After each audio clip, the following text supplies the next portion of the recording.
Temos a honra de que hoxe ter aquí a don José Luis Orcajo, un referente na mecanización agraria do país e tamén na mecanización clásica, porque foi o fundador do primeiro museo de maquinaria agrícola que houbo en España, en Segovia, concretamente en Valverde del Majano. E eu explico vos un pouquiño a historia deste tractor e despois ele encenderá. Este tractor marca unha época, nos anos 40, na que houbo fábricas como esta que despois da Segunda Guerra Mundial pasaron de producir máquinas que mataban xente, ou sea, material armamentístico, a producir máquinas para salvar a xente de morrer ca fame. O sea, este tractor fixose nunha fábrica de tanques que a súa perspectiva económica de futuro foi pasar a producir tractores para alimentar a población. É unha marca que non goza de moita fama no noso país, en cambio, hai que reconocer que é unha marca que se houbera unha crise moi severa, posiblemente fora a única marca que poderíamos ter todos, porque é capaz de facer o tractor completo. Non é unha marca ensambladora de componentes, non usa o motor de un, a transmisión de outro e as llantas de outro. Van todo eles. É un Zetor. E, ademais, este modelo no noso territorio en Galicia, con tanta cultura, ten unha peculiaridade moi importante. Resulta que en Galicia temos 11 millóns de parcelas rurais e cada unha co seu nome, porque temos unha lingua capaz de nomealas. E este tractor tamén lle poñemos nome, somos así, poñemoslle nome ás cousas, ao ganado, ás leiras, e incluso aos tractores.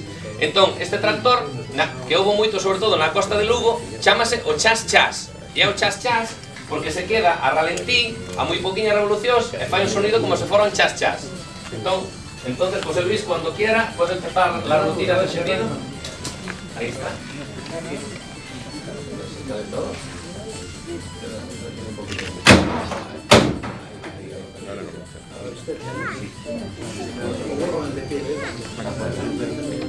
Hai que quentalo, ten a súa rutina.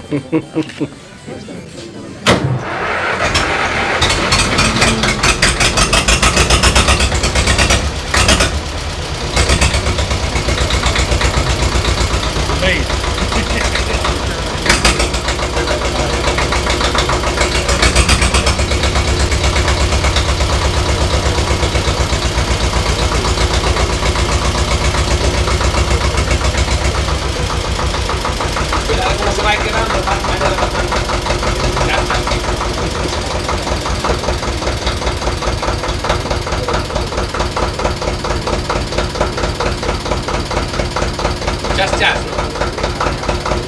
Bueno, cuando quiera, Pablo, ¿verdad?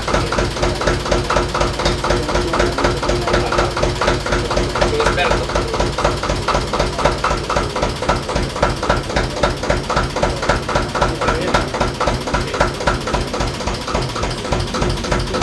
Quedas a 300 revoluciones por minuto o menos.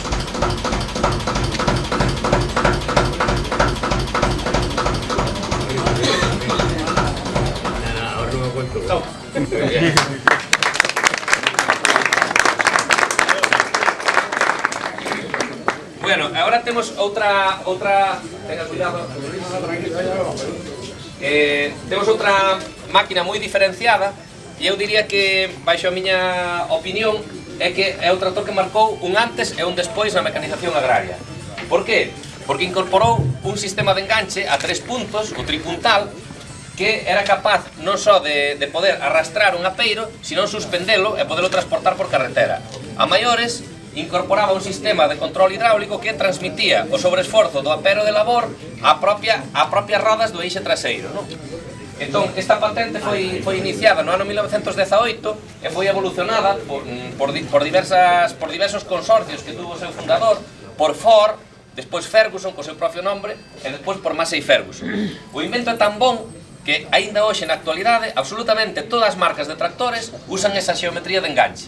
E non só pola parte traseira, sino tamén pola parte dianteira. O sea, se vedes un tractor con un apeiro conectado na parte frontal, tamén leva esa xeometría de enganche procedente do 1918 do invento do gandeiro irlandés Harry Ferguson. Entón, bueno, ten máis peculiaridades. Era un gran inventor, e unha persoa que quería acercar moitísimo o conocimiento científico e a técnica a un precio asequible a todas as persoas, a todos os traballadores do agro, e foi incorporando novedades tan interesantes como, por exemplo, o volante recuberto de pasta, que era todo un confort na súa época,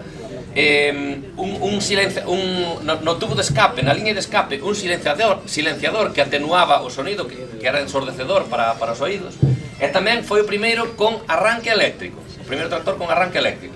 É un sistema moi endeble, de feito arranca moito mellor a mao, e sobre todo estaba moi pensado porque, claro, nos anos 30, 40, 20, comprar unha batería supoñía un desembolso moi importante, non? Entón, era moi probable que a batería, cando se fora gastando, era un encender ao tractor, non dera arrancado o motor e seguira con esa batería moito tempo hasta que xa non servira para nada. Entón, bueno, eu tiña pensado telo preparado para encender, pero non tuve tempo, así que vou intentar encendelo. Se acaso fracaso, o sinto moito, pero bueno, a idea era xa mañá encendelo e agora darlle media volta e que xa arrancara, pero así ten máis mérito, non? Así que vai ser un encendido completamente a pelo. Nos animamos, é unha rutina, hai que conectar a batería, abrir a gasolina, como se fora unha moto, de gasolina, evidentemente. Os ingleses non se liaban, usaban o mismo motor prácticamente para todo. Este motor, bueno, está aquí un experto, Manuel Laje, pero usábano en embarcacións, usábano en coches. Quizá o coche máis popular que levou este motor foron os Triumph. Os Triumph levaban este motor, o Standard 1800. Bueno, é unha forma de non se liar, non? Tiñan un motor que iba ben, usábano para todo.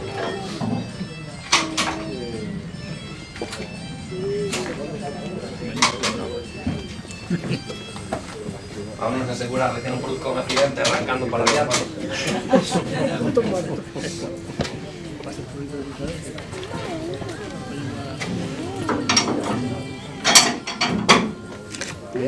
A misa esta.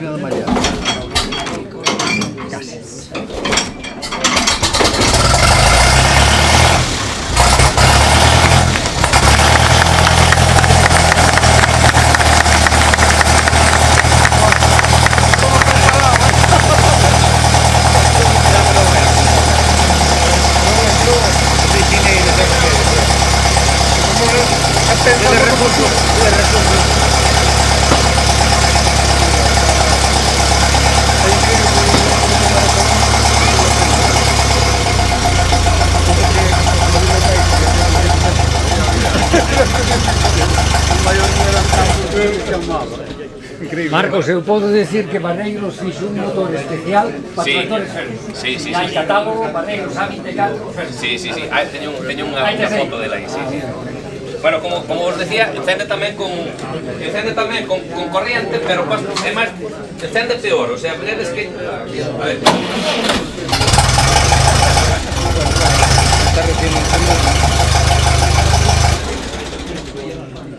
Bueno, se queréis encendemos o Barreiros, ese é máis fácil de encender.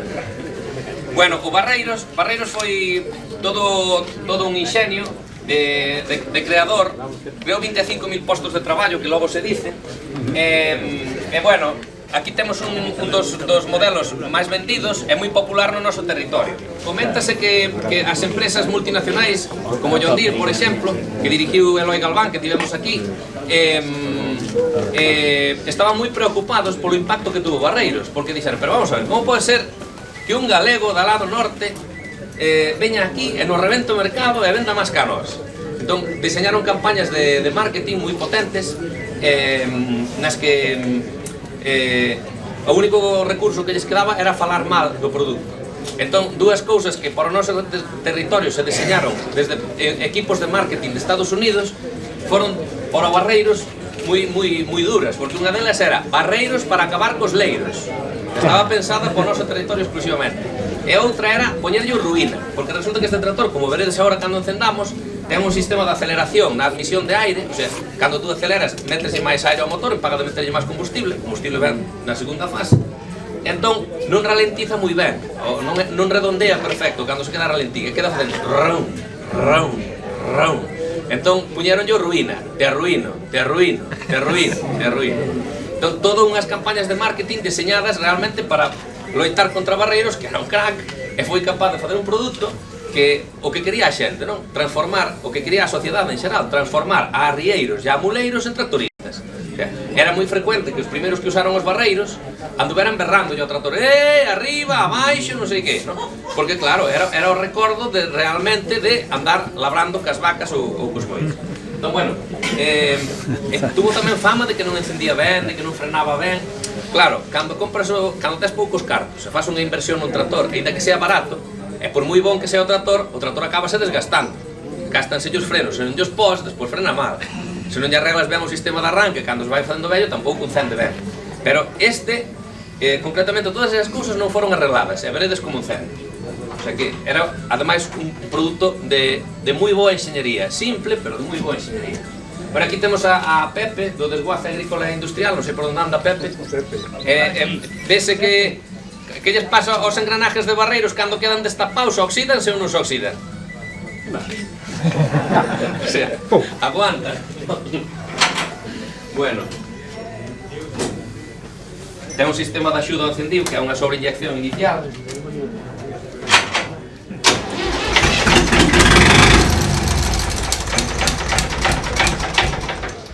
Que é moi rápido va quitando yo aire.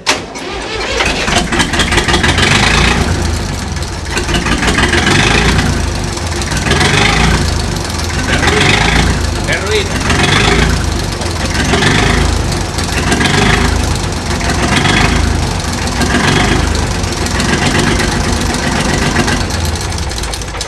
Pero vedes que encende unha facilidade absoluta, non? O sea, E este debía ser o único 3 cilindros que había no mercado. Sí. 3 non había máis. Bueno, Perkins tiña un motor de 3 cilindros Sí. e Massey Ferguson ofrecía, pero claro, Tamén, nesta época sí, ao principio non. A final, no 69 debe empezar Massey Ferguson con ese produto. Bueno, se queréis rapidamente unha pincelada destes dos últimos. Bueno, estou vendo aquí ao representante de Mac Ibérica, de Bertolini.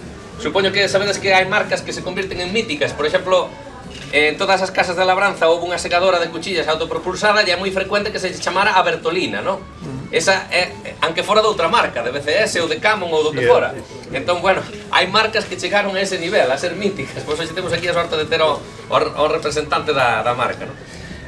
Bueno, entón, vedes que ali o Ferguson, que introduciu un gran avance nos anos 10-20, despois unha época na que se transformaron máquinas que estaban producindo utillaxe de guerra a producir maquinaria agrícola, empresas españolas nacionales como é Barreiros, que nunha época difícil como foi unha dictadura, foron capaces de facer uns proxectos industriales dunha complexidade e dunha sabidoría abrumadora. E despois temos outro modelo, que isto supoño que vos ven a retina, o Ebro, o tractor Ebro, non? Ben, pois non é un Ebro é un que hai ali na Aira de Mallar, en fase final de restauración.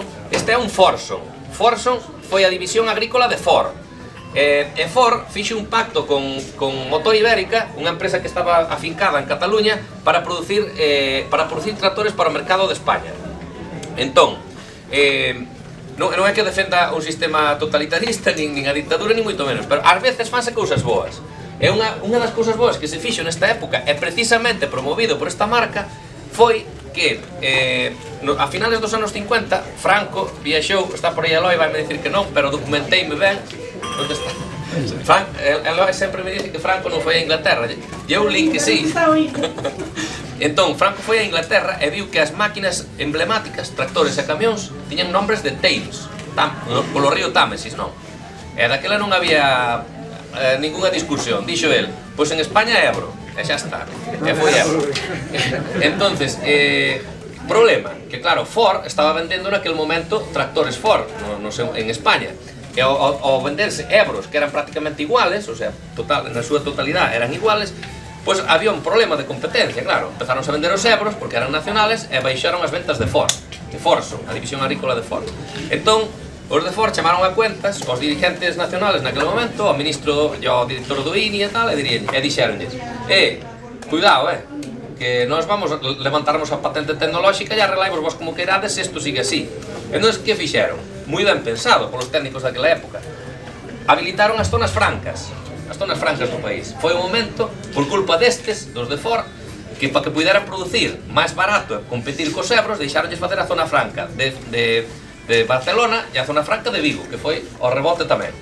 Entón, bueno, pues é un detalle, este tractor inaugurou, esta unidade concretamente foi unha das que inaugurou a zona franca de Barcelona. O sea, a Ford deixabanlle montar produtos dentro de España, pero en zona franca. Aquilo non era España, aí facei o que queirades, máis ou menos. Entón, bueno, ese é o que eu lín nunha revista de época que se chamaba El Cultivador Moderno, que, bueno, escribía xente de moito prestixio na súa época, nos anos 50 e 60, e conta toda esa historia, non? É realmente curioso. Entón, bueno, este produto, Forson, este traballou nesta casa, está sin restaurar, está conservado tal e como quedou.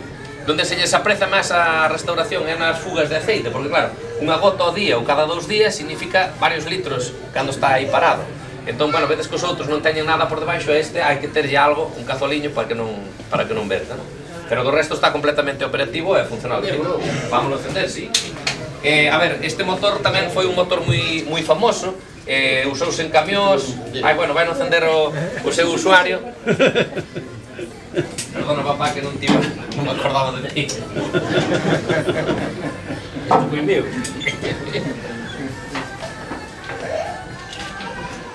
Vai, xa te lo dou, xa.